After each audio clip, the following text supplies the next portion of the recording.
What I want to do now is to talk about the reasons for war in the 18th century, and because these reasons can seem somewhat obscure to us and even sort of bizarre in the 21st century, but they made perfectly good sense in the 17th and 18th centuries. Let me share the screen with you.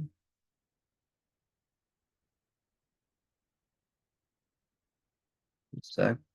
All right, there we go.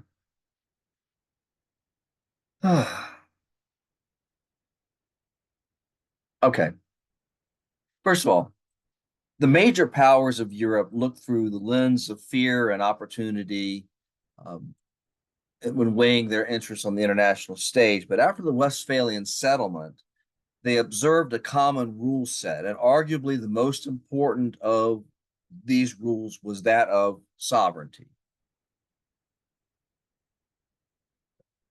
The state had complete control over everything that happened within its borders. Revolts, religious alterations, repressions of dissidents, and so forth. It also had complete control over its own foreign policy, which included the power to make diplomatic agreements and to make war. But who controlled the state? This question leads us to the vitally important concept of legitimate authority. Legitimate authority. Now, what would you if you were in a car and you're looking in the rearview mirror and you see these ominous flashing lights in the car behind you, what do you do? Well, this person is obviously stopped. But conceivably, if you thought you could evade the police car, you might just accelerate and keep going. But unless you had committed a crime and were afraid of getting caught, you would probably not do this, even if your chance of success at getting away was pretty good. Well, why would you pull over then? Um, when you had a shot at just taking off and running and getting away with it. Well, in the back of your mind, you might think you were pulling over because you might think of arrest and prosecution and jail time and so forth, but probably you wouldn't. You would just stop out of the belief that the policeman had the legitimate authority to order you to stop. Now, legitimate authority is powerful because it means that people will usually do what you tell them to do voluntarily. Let me explain by using a counter example. Let's suppose that someone went speeding down a street on which my daughter, was playing, and a police car turned on its flashing lights, and went after the driver. The driver would pull over. But if there was no police officer around and I got in my car and chased the same driver, the driver would stop only if he believed that if he didn't, I would do him violent harm. Now, the policeman and I had the same reason to stop the driver, but the policeman had legitimate authority. My authority in that situation would have come only from my power to compel naked force. And so the ability of legitimate authority to secure voluntary obedience is a powerful tool for ruling a kingdom. In Great Britain, legitimate authority had come to be recognized as a balanced relationship between the power of the monarch and the power of the Houses of Parliament.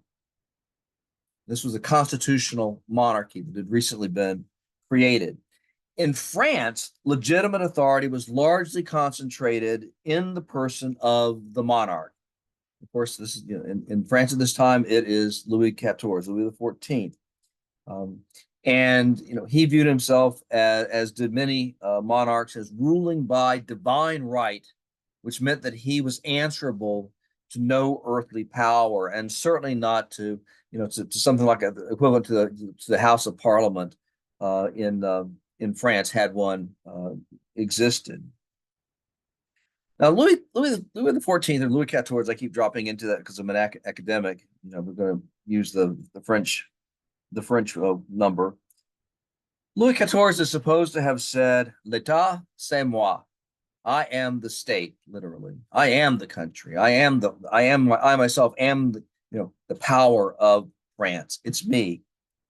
But the legitimacy of the right of Louis XIV to hold that power in the first place derived from the fact that his father had been the previous king of France.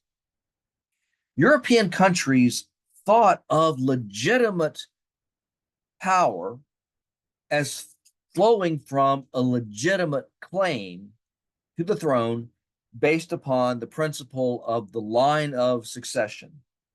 The strongest form of legitimate claim to the throne based on the line of succession was that of the eldest son inheriting the throne from his father.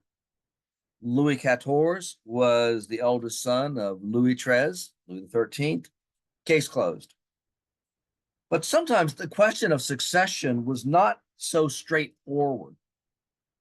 And in some situation, as when Carlos II of Spain died without an heir in November 1700, there could be several noblemen with claims to the throne and competing laws concerning who could assert a claim. Shakespeare's Henry V contains a scene early in the play in which Henry V asks the Archbishop of Canterbury to confirm that he, Henry V, has a lawful claim to the throne of France. And the Archbishop then makes what is called the Salic Law speech.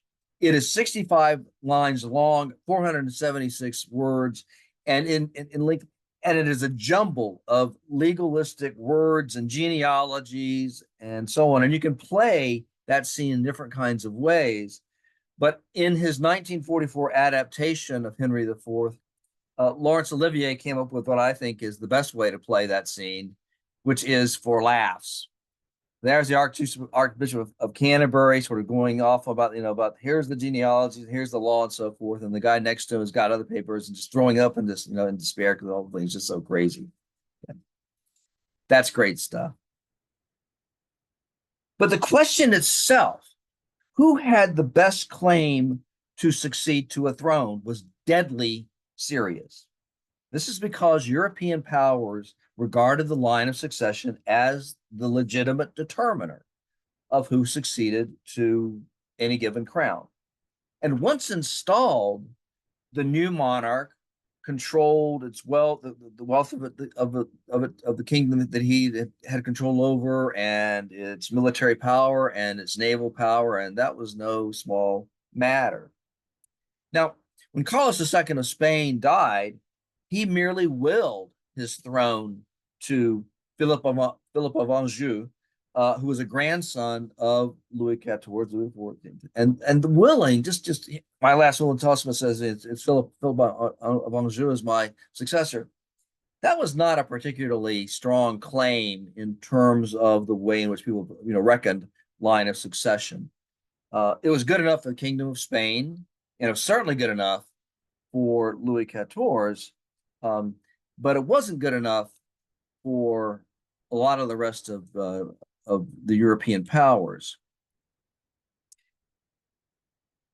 The Archduke Charles of Austria, who was then just 15 years old, declared himself to have the rightful claim to the throne of Spain, as both he and Carlos II were members of the House of Habsburg, although they were somewhat distantly related. So France and Spain supported the claim of Philip of Anjou. Okay. But most of the Holy Roman Empire, a good chunk of which was the Habsburg, Empire, basically, Austria, they supported the claim of the Archduke Charles. Makes perfect sense. So did Portugal. So did the soon to become Great Britain, although in 1701 it was still England, Scotland, and Ireland, same king, different kingdoms.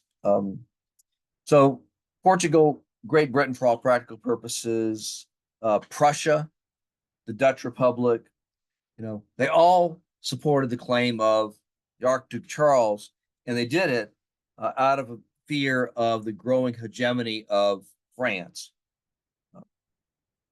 Because Louis XIV was a member of the House of Bourbon. So was Philip of Anjou, a member of the House of, sorry, yeah, the House of Bourbon. Um, and if a member of the House of Bourbon sat on the Spain and another member of the House of Bourbon sat on the throne of France, that was in its of itself going to create a pretty strong alliance, and even created the possibility that one day there might be, one Bourbon king ruling both kingdoms. So either way, we're talking about a great expansion of French power.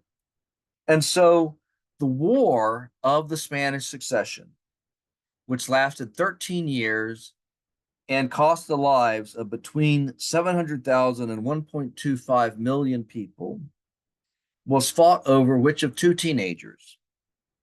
Philip of Anjou, who was 17 years old in 1700, and the Archduke Charles, who was just 15 years old in 1700. Which of these two teenagers had the right to sit on a fancy chair in Madrid?